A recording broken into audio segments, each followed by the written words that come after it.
আসসালামু আলাইকুম। বিদ্যুৎ জ্বালানি ও খনিজ সম্পদ মন্ত্রণালয় অফিসার সহায়ক পদের প্রশ্ন সমাধান পরীক্ষাটি হয়েছিল 2024 সালের 20 ডিসেম্বর।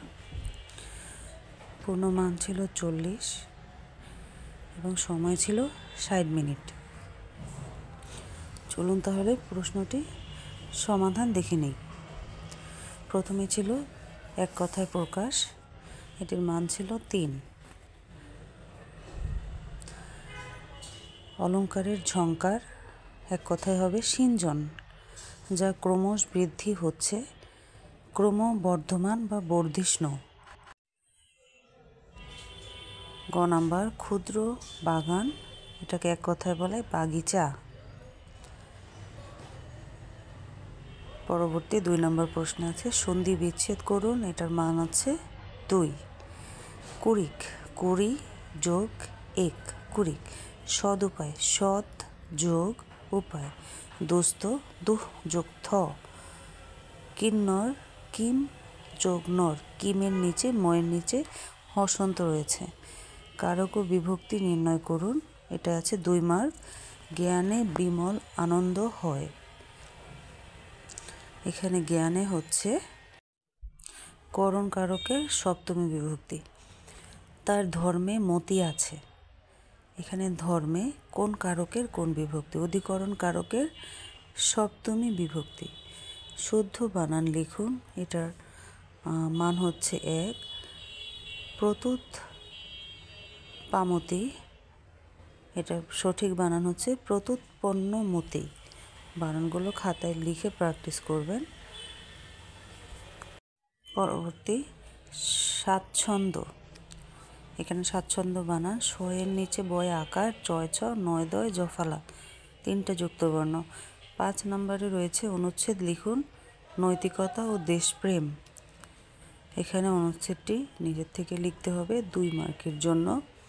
ছোট করে একটা অনুচ্ছেদ লিখতে হবে, অবশ্যই খেয়াল রাখতে হবে বানান যেন ভুল না যায়। পরবর্তীতে আছে 6 নম্বর fill in the blanks with appropriate words. মানে ইংলিশ অংশ শুরু হলো, প্রথমেই আছে 2 mark. Rahim is dull dash physics. Rahim পদার্থবিজ্ঞানে অজ্ঞ, এখানে হবে প্রিপোজিশন বসবে অফ। হানি ড্যাশ সুইট, মধু খেতে মিষ্টি, এখানে টেস্টেস, TASTES। হানি টেস্টেস সুইট, মানে মধু খেতে মিষ্টি। 7 number translate the following sentence into English. এখানে ট্রান্সলেশন করতে হবে, মান হচ্ছে 2। স্বদেশপ্রীতি মহৎ গুণ। Patriotism is a noble virtue.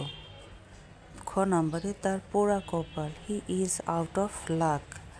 তার পোড়া কপাল, এটা ট্রান্সলেশন হবে he is out of luck. 8 number write the Bengali meaning of the following idioms and phrase. Bangla meaning pros and cons, অর্থ খুঁটিনাটি। প্রোস অ্যান্ড কর্নস এর অর্থ হচ্ছে খুঁটিনাটি। অ্যাটলার্স অর্থ মুক্তভাবে বা স্বাধীন। 9 নম্বরে right synonym of the following words in English. নিচের ওয়ার্ডগুলোর সিনোনিম লিখতে হবে। প্রথমেই আছে লঞ্চ, এর অর্থ শুরু করা, এটার সিনোনিম কমেন্স, তার অর্থ শুরু করা। ডরমেন্ট অর্থ সুপ্ত, আর লেটেন্ট অর্থ সুপ্ত। ডরমেন্ট অর্থ সুপ্ত, লেটেন্ট অর্থ সুপ্ত। 10 number write a short paragraph on national flag in English. National ফ্ল্যাগের উপর একটা ছোট প্যারাগ্রাফ লিখতে হবে, যার মান হচ্ছে 2। মার্ক যেহেতু কম, তাই লেখাটাও অত বেশি বড় করার দরকার নেই, কিন্তু খেয়াল রাখতে হবে যতটুকু লেখা হচ্ছে সেটুকুতে যেন ভুল না হয়। 11 নম্বর একটি দ্রব্য 10% ক্ষতিতে বিক্রয় করা হলো, যদি বিক্রয় মূল্য 450 টাকা বেশি হতো তাহলে 5% লাভ হতো। দ্রব্যটি ক্রয় মূল্য কত? এখানে অঙ্কটির সমাধান দেওয়া আছে, অবশ্যই পজ করে অঙ্কটি দেখে নেবেন এবং খাতায় অঙ্কটি করতে হবে, না হলে ভুল হওয়ার সম্ভাবনা আছে। পরবর্তী 12 নম্বর অঙ্ক 2x প্লাস 3y এর বর্গ নির্ণয় করো। সমাধান এখানেও দেওয়া আছে।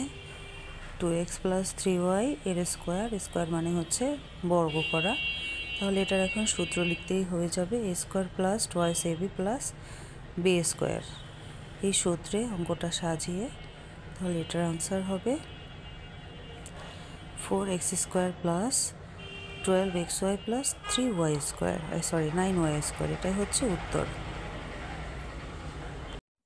পরবর্তী 13 নম্বর, বাংলাদেশের সর্বশেষ বিভাগের নাম কি? ময়মনসিংহ। বাংলাদেশের সর্বশেষ আবিষ্কৃত গ্যাস ক্ষেত্র কোনটি?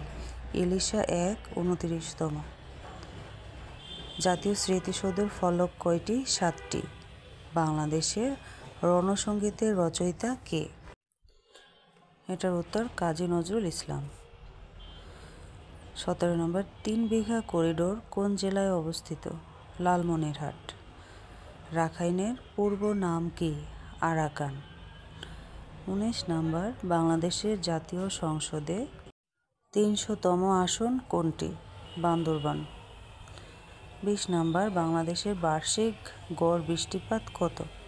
203 সেন্টিমিটার বা 2030 মিলিমিটার।